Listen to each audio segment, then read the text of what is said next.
Everyone has limits. We project them daily onto ourselves and each other. But what of the theater of the mind? In our own heads, are there still places we dare not go? Do we still retain inner limits? Then 7 angels who had 7 trumpets prepared to sound them. The first angel sounded his trumpet, and there came hail and fire mixed with blood. A great star, blazing like a torch, fell from the sky on 1/3 of the rivers and on all the springs of water. The name of the star is Wormwood. There were over 2.5 billion living members of the death cult called Christianity. From its inception, this faith has centered around dying, igniting from their leader's demise, a man who assured that there was another reality beyond the veil of death, who left prophets screeching of coming apocrypha. I am your miscreant matron Matter, here to guide you on the most resonant retelling of Revelation since Poelgeest and Bertram's Precious Metal, a story of the last days of capitalistic greed and the beginning of the end. The story of Death? and the Maiden.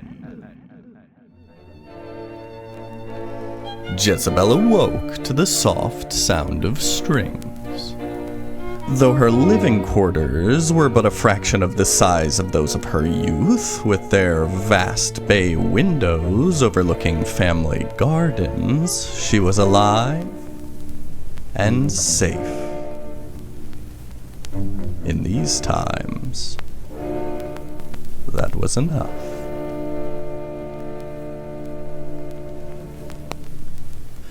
The petite woman rose out of her cot, maneuvered around what little space she had in her gray-white abode. Strings sung through the cracks in her ovular door. Even on a spaceship, things were not airtight. She made her way to her vanity, more chair and mirror than elegant changing space, and took in her reflection. She looked tired. She looked old. She looked scared. Slowly, methodically, Jezebel began to apply her makeup. Today was not a day to look haggard. And a foundation could disguise any blemish. The people expected her to look her best. How she longed for the days back on Earth as a child. No makeup, no lies, no poise. How had it all led to this? In a gray room on a gray ship with gray women and men. Elegance emerged from her chambers. Larvae emerged from cocoons. She was still petite, but smelled sweet and talked sweeter, adorned with silk and with jewels. Before her was an ethereal garden wafting with sophisticated scents.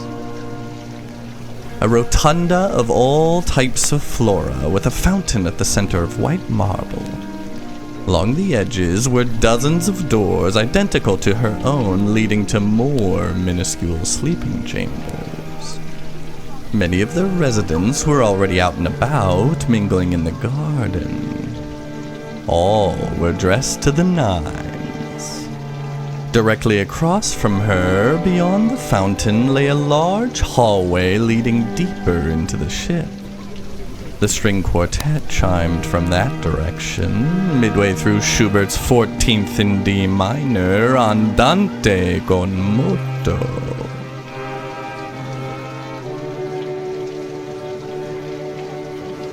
Butterflies fluttered through the space, blacks and blues and pinks.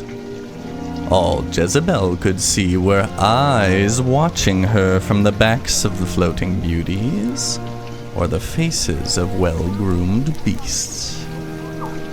Remarks of pity or disdain drafted with the music and the scents behind her in a vacuum as Jezebel walked across the garden.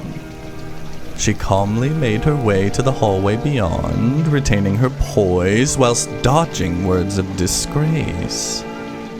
Poor thing, they whispered, and how far she has fallen. She passed through unfazed and onto the long tinted tube that connected the garden to the main wing of the ship. As she strode, Jezebel had time to reflect.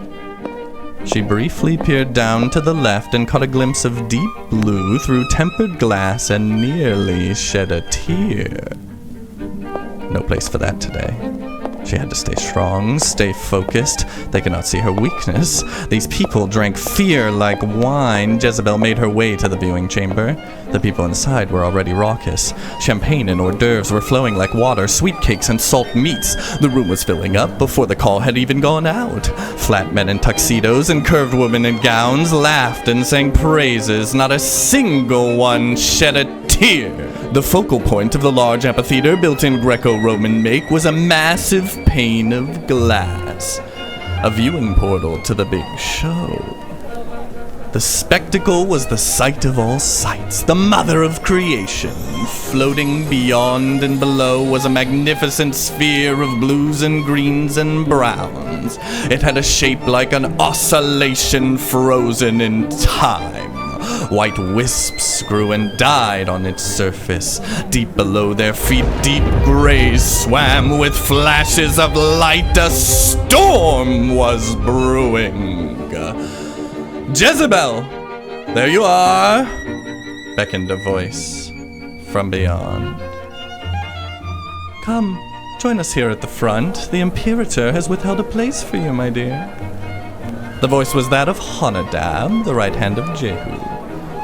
He wore a suit coat of military make, adorned with a sash stitched full of all strange shapes denoting his many titles and honors. Jezebel stayed her quivering hand and gracefully maneuvered towards the front of the space. Echoes of degrading speech leaked from dignified forms all around her, the people's ignominious words in contrast with their distinguished attire. She descended to the bottom rung of the atrium, arriving at her pre-assigned place. Honadab, put forth Jezebel with a slight curtsy. My lady Jezebel, snickered Honadab in retort. His Highness the Imperator Jehu deems it best you have a front row seat today. A show of good faith for the people. You mean to say, remarked Jezebel quietly as she took her seat facing the pane, that Jehu wishes me to be seen publicly complicit as to quell any dissidents? I mean to say, added Honadab sharply before outstretching his arms and addressing the room, that the Imperator welcomes his honored guest, the effervescent Lady Jezebel, Dowager Queen Mother. How grateful is His Highness to have commanded the allegiance of such a wizened Highness, especially after such tragedy and turmoil befell her royal house, leading to his imperial rule. How fortunate is the Imperium that one such as her has seen the light. The hawk-eyed man gave Jezebel a wink before shouting, Omnibus Imperia! Vide super mortem! Rang a chorus. Honadab took his place next to Jezebel, his pomp slightly overtaking her space. It is done, Dowager, he slithered in her ear. You have no power here. The people are ours. They have seen the strength of the Imperium. Even the most liberal among them won't dare speak out against us, won't dare run, for where would they go? The lights dimmed and rose again. A static began through the ship's intercom. A voice chimed in announcing that the moment was soon to arrive. The room filled up shortly, everyone taking their seats in anticipatory glee. Men, women, even children flooded in, an elite audience for a celestial symphony. A show unlike any humankind had ever seen before. Once all was in place, he began to speak. The Imperator Jehu's voice was deep and distinguished. surely an asset in his climb to solar control. He had a way with words that swayed the minds of those already seated for superiority. He was the voice that others kept buried, ashamed or afraid to reveal to the public. He was the voice of that half a mind we all have that tells us we might just be better than everyone else. We might just be underappreciated. We might just be meant to rule. The voice of the disenfranchised ruling class began to ooze his vile poisons once again. His venom so entrenched in these people that even the youngest among them believed in their heart of hearts this was right. Believed they were truly superior, that their lives were worth more than your own. They heard him speak as a strong man and messiah who was once a pariah but had now stirred the minds of enough weak-minded strong arms to bully a world into complacency. Now they gathered to watch that world die. They gathered and they grinned. My glorious children of the Imperium, boomed the leader over intercom. we gather here today to fulfill a sublime purpose. A divine path that reaches back far beyond the time of our own. For centuries our world has been dying. The breast upon which we once suckled has long served spoiled milk. What was once a lush paradise of fruit and fresh water has been transformed into an acrid wasteland. Mother Earth has long since been dead. Is it right that we pick carrion carcass? Must we feed on fetid flesh? No! Shouted a fevered audience, throwing water and wine at the glass. We are humanity. We are evolution's wonder child, children of God. When the Great Flood decimated our cities, we rebuilt. When burned the Great Library in Alexandria, we rewrote. When great plagues swept across our lands, we repopulated. We survived. We thrived. We are God's chosen people. We are the essence of light. The crowd was in a frenzy now, shouting and cheering for the ancient victories as their own. Now, my children, we are at another great crossroads. Look before you and see where we stand. Earth, our great mother, is rotting. Our strength must propel us to new lands. Thanks to the Imperium, we have done so. Thanks largely in part to me. We have seeded new lands on Mars and on Titan. We've extended our reach to the stars. I am grateful to each and every one of you for your part in this feat. You have all seen the path to salvation. Something that cannot be said for all. Today we gather not only to send off our great mother, but to send off her children as well. For as you all know, not all her children have seen the light of the Imperium.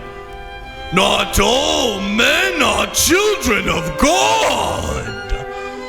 2/3 of our species are with us. The majority of humankind. They've moved to these new worlds, new lives, new jobs. Has it been so harrowing? Of course. Have many freedoms been lost? Many lives? Most certainly. But has it been worth it? Undoubtedly. The colonies are growing. The terraforming is taking root. The harvest yield. What more does human need but safety and security? Could I bring a more generous offer? They know of the trials that befall us. They have heard of the path to the stars. They know well that this must be a united venture, that Earth must be abandoned. For years I have preached to the people. For decades laid out grand designs. The only way forward is to kill the past. We need Earth's metals, her waters, her lifeblood. We need every precious resource we have to build our new kingdom. The robots are ready to harvest. We need to wipe clean the planet, to show what's left of it, to move on as a people. And yet, there are still those who refuse the Imperium, that resist this almighty change. They remain on Earth clinging to the husk of a long-dead lover. They are traitors to their brothers and sisters. They are hidden from the kingdom of God. Today all that changes. Today we unite to mankind. Today we claim our birthright, that which is rightfully ours. Today we rise up as one voice, one Imperium. Today the dissidents die. In concordance with Jehu's final words, fire rained forth from the ship. The audience roared in approval, eyes wide in excitement and disbelief. Thousands upon thousands of targeted missiles rained from the spacecraft, a hail of fire that would engulf the whole of Earth. The peaks of mountains were the first to be struck, the continents of North and South America most plainly in view. The Andes erupted in snow and in smoke, volcanic ash mixing with explosions as coastal mountains sank into the sea. Central America disintegrated in an instant, leaving a vast oceanic gap between two larger landmasses. What were once the states burned, flaming flatlands streaked by green rivers. Her face went from green to red, her clouds went from white-gray to black.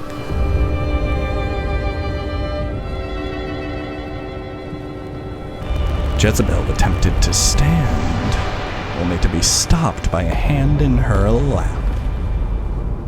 "You're not going anywhere till this is over, love," said Honadab with a sinister smile. "I've drank too much, Honadab," she lied. "Unless you'd rather I pee on your hand." "Bah, fine," conceded Honadab, waving over a guard. "Walk the Dowager Queen to the restroom, Huff. Be sure she doesn't pull anything funny."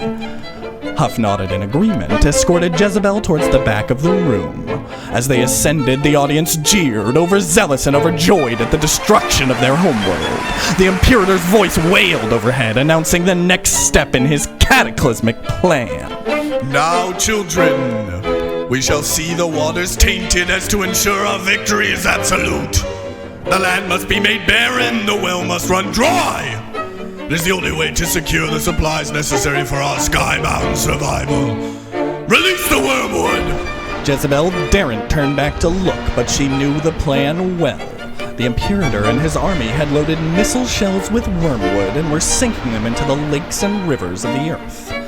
What were once veins of lifeblood would soon be tainted to fonts of volatility and death. The end of the Great Mother was inevitable. With her life, all would go. Jezebel maintained her composure as she exited the chamber, hiding sobs within coughing fits. Huff shoved her along, eager to get back to the spectacle. They turned a corner and entered another tinted tube, a long tunnel towards living quarters. Drawn by human instinct, Jezebel found herself looking towards the flame. She and Huff paused a moment, in awe of the sights below. The whole of the land was burning now, the seas rising in an almighty recourse. Coastlines continued to shatter as wormwood polluted the reservoirs. Though she would never admit it, amongst the cacophony of chaos was a poetic beauty. Then the lands went dark, a shadow consuming the flame. "They've begun," she let out with a whimper. "It's truly the end of days." "The end?" whispered Huff, without turning his gaze from the blaze. "This is only the—" His voice was cut short by a blade in his throat. With a gurgling and a bubbling of blood on her wrist, the large man collapsed to the floor. Jezebel sobbed silently as she guided him down. It was never her desire to kill. Her hand painted red with compromise, she removed her small blade from his neck. No more than a razor affixed to a branch, it was all she could procure. It would have to be enough. The Dyson swarm is in place, my children. Reeled Jehu from a distance on intercom fixed inside the tube. The promise of endless power, clean power, the future of our people, 1,000 million drones surrounding the sun, consuming endless energy, supplying our people with a power beyond our wildest dreams. What fuel do we need that our star does not provide us? Why should we take our new lands as we did the old? We are cleansed by the infinite fire. Finally, we humans are free. Jezebel rushed to the nearest restroom, deeper into the ship, hiding both of her hands. She washed up quickly, her hands as well as the eye she had removed from Huff's skull. Fortunately, most of the ship's inhabitants were consumed by the apocalypse at hand. The restroom remained uninhabited. Though the color washed off, the stain remained. She shut it out of her mind. She had but this one chance at redemption. Meticulously, Jezebel made her way towards the central hub of the ship. It was a large round room with a center console, half a dozen mechanized doors leading to various wings. She reached the large metal doors that led into the hub from the outside, blessed to find it unguarded.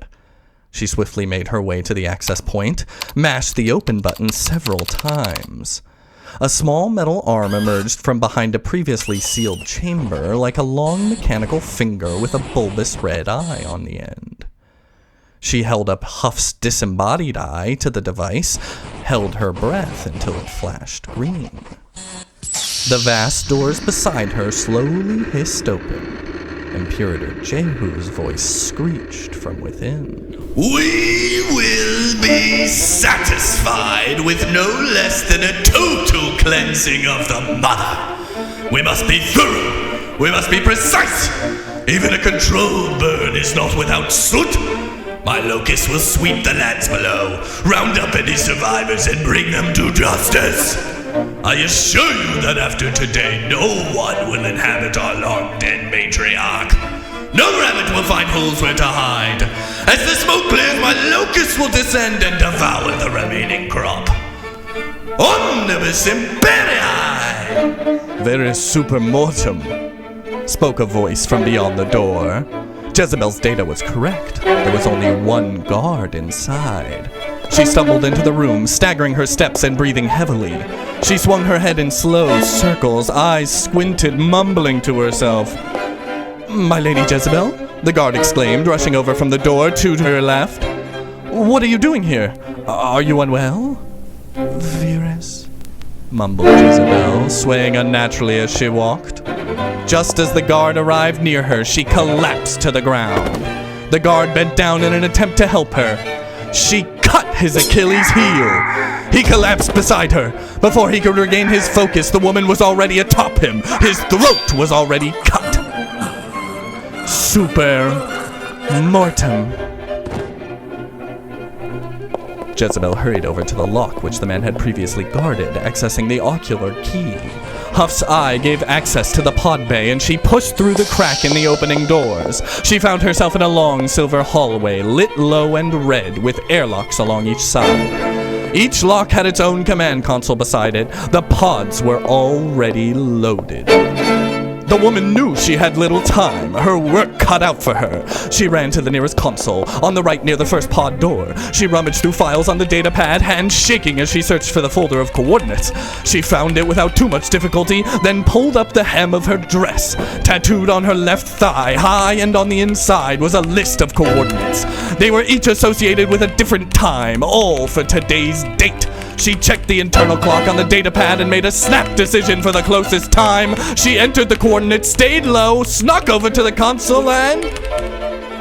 Jezebel was at the 7th of the 12 consoles when an alarm began to ring. She only faintly heard the Imperator now of the constant blaring from the intercom in the central hub and through her adrenaline-fueled haze. He was gearing up again, riling the crowd towards some further destructive mania. Then she heard a pressurized pop. The pods were launching from their hatches. The locusts were leaving their nests. She was too late. She had done what she could. It still wasn't enough. She had to move on. If the locust had launched, there was yet one thing left she could do. As she ran down another tinted tube, she caught a glimpse of her handiwork. Though to her left, several of the launch pods careened smoothly down to Earth, even more did not. They had veered sharply upon release, and over to her right side she watched them fall.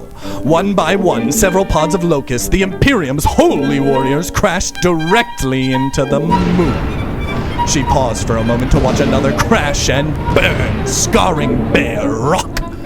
It seems she had picked the correct coordinates. My children, we have been betrayed. The speakers resounded as Jezebel quickened her pace. Somewhere among us, slithering along, is a snake in our garden. The devil is in our midst. She reached another large, mechanized door. A betrayer to the throne of God himself. Trembling, she held up Huff's severed eye to the lock. A coward who hides behind trifling methods rather than face the truth of the Imperium. The door slid open with a hiss, revealing a mess of screens and consoles within, wires running off in all directions. Pathetic! You see, this is the type of lives the dissidents lead, full of deception and treachery. Jezebel's hands were shaking, her legs weak. Her sight blurred from sweat and tears, she frantically searched through codex after codex. Fear not, children of light, for our angels are soon to arise. She found the files for the angels and broke off her back right molar. In the place of the root, the false tooth held a computer chip. For what is a man to an angel? The tooth slipped from her hand in a panic. She dropped to the ground, scanning the floor for salvation. She was so close now. Got it! Jezebel's whole body shook as she fingered the computer port, slid the chip into its place. Then she heard it. What is a snake to a god? Whispered Jehu directly into her ear. The grotesque man's fat pooled against her back, knife to her throat. A guard sidestepped Jezebel and pulled the tooth from the slot, dropped it to the floor, crushed it under his heel. With a heavy blow, the guard slammed a prod into her stomach, turned it on. The voltage rendered her unconscious.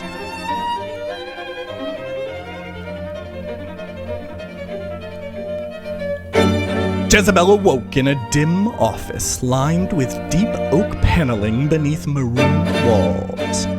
She was slumped in a finely upholstered armchair aside a second vacant one of the same make. She felt weak and disoriented. She was cold but could not shiver. Her muscles were not her own to control. She was limp, naked, and alone. Unable to move her head, Jezebel took in the room from a slanted view. She was before a vast wood desk, topped with all sorts of baubles. There was a golden skull, exquisite fountain pens, a stuffed raven, an orrery, an orchid. Behind was an intricate armchair, beyond a jet-black wall. In her daze, she was entranced by the slow cycling of the brass orrery. After some time lost in the rhythm of reflection and mechanical hissing, noise filtered in from outside. Aggressive noise, a volatile man and his posse. She heard every creak as the door handle turned and swung open. In stomped a monster. "Ah, my dear Lady Jezebel," crooned the monster as he brushed her face from behind. "What a pity it is that we couldn't work out our differences more amicably." Jehu ran his fingers through her hair as he passed around to the other side of the desk. "But alas, life is a rabid and crooked mess." He straightened an out-of-place pen as he sat. The chair slunk beneath his vast weight. "That is why we must straighten it." The Imperator Jehu was a mountainous man, bubbling and bulbous. Along his sides and stomach he had a matte gray shafts like a ribcage, an exoskeleton to support his extra weight. His face was handsome beneath rolls of fat at the neck. Eyes you could trust. His hair was as black as his jacket, with goatee to match. Along his right shoulder was a deep red pauldron of exquisite make, centered with a golden sun. I like you, Jezebel, placated Jehu with sincerity. I really do. You must know this. Why else would I have let you live so long? Kill her, my men told me. Feed her to the dogs.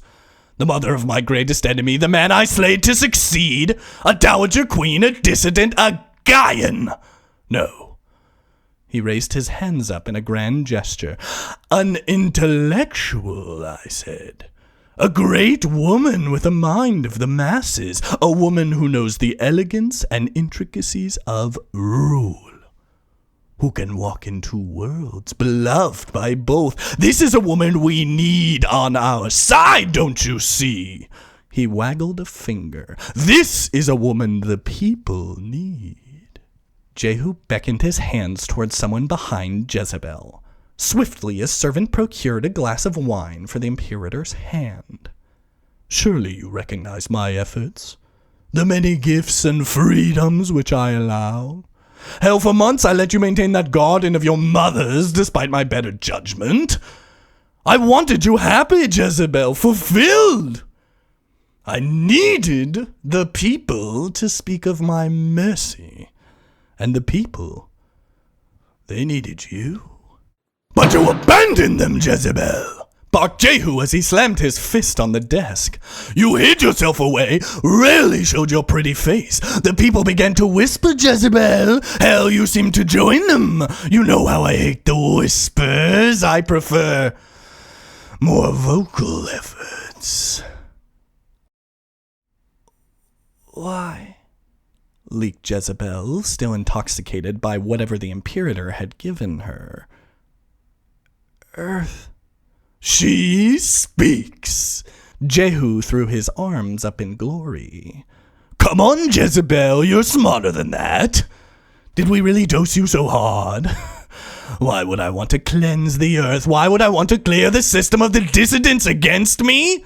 It is the cleanest way, my dear, the purest way to ensure our species' survival. Earth was a bloated corpse. All I've done here is puncture the lung. If I can rid myself of those who would speak against me, all the better. The age of Earth is over. Mankind must look to the stars. It is time for us to evolve, Jezebel, to become what we need to become. There must be sacrifice. There must be order. Our species was stagnant and toxic. I have made it vibrant and new. I have lit the fire that will cleanse their spirits, the fire under their asses that they would have never lit themselves. The people who choose death over growth if you let them. Do you truly not see? They refused to draw lines for themselves, so I drew one for them. They were slovenly, hedonistic, and false. Consumed by diffusion and distraction. Consumed by the imaginary lives of those they deemed more worthy. Consumed with envy, with lust, with hate. They were eating themselves alive down there, eating the planet alive. They teetered on the edge of a cliff. They needed a push. I gave it to them and they flew, Jezebel, they flew. They died, pressed Jezebel, regaining some function. Thousands have died in flight in the mines of Mars, the Bids, Titan. Sure, some have crashed and burned, but such is life. More than 2/3 of the species have already relocated. The majority of our race rushed onto the stars. They knew the risks and they stood ready to face them. They do it for a better world, for a better us. Change is not easy. Evolution takes time. Natural selection is the way of things. Scorched earth. Not natural. Yes, I know. Jehu leaned in close. I'm sorry for that, truly. But decisions had to be made. This is not a time for discordance. It's a time for unity. The only way this plan works is together. We need the resources from Earth and we need the people as one. They had their choice, move or be moved. This was the only way, the best way. Our time was running short. Those clinging to the mother will die in the nest. A sad day, but a glorious one. Filled with divine purpose, see for yourself, Dowager Queen.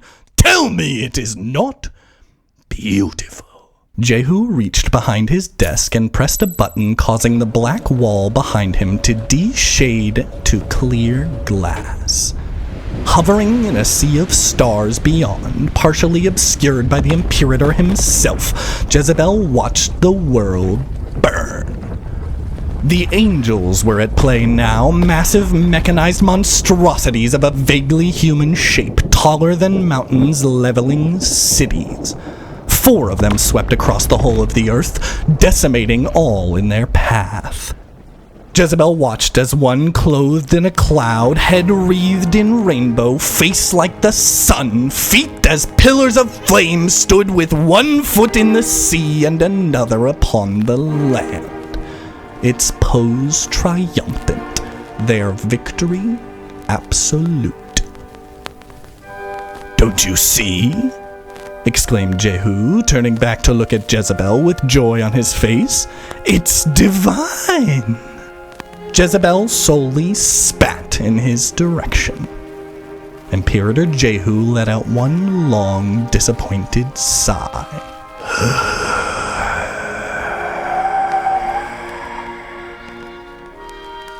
His face dropped from that of a beaming child to a scorned lover. "It needn't be this way, Jezebel. I gave you a choice. Know that. You chose." Jehu waved his hand towards a man behind Jezebel, then turned his chair towards the planetary chaos. With a serpentine grace, a hand shot from around Jezebel's form, slit her throat. She gurgled and writhed, gently, gracefully, as she slipped towards the void. The last thing she saw was the Imperator, back towards her, across the desk, sipping his wine as he reveled in his handiwork. Reflections of flame licked the walls of the room. He waved another hand and fireworks shot off in front of the window, orchestral music beginning to blare. Trumpets and fanfare. A job well done. As her vision faded and she watched her world burn, she thought back to the garden where she spent so many warm summer nights. She thought of her mother, her son, the people she had failed. She died with the earth, a captain with her ship. Light fade to black. Green fade red.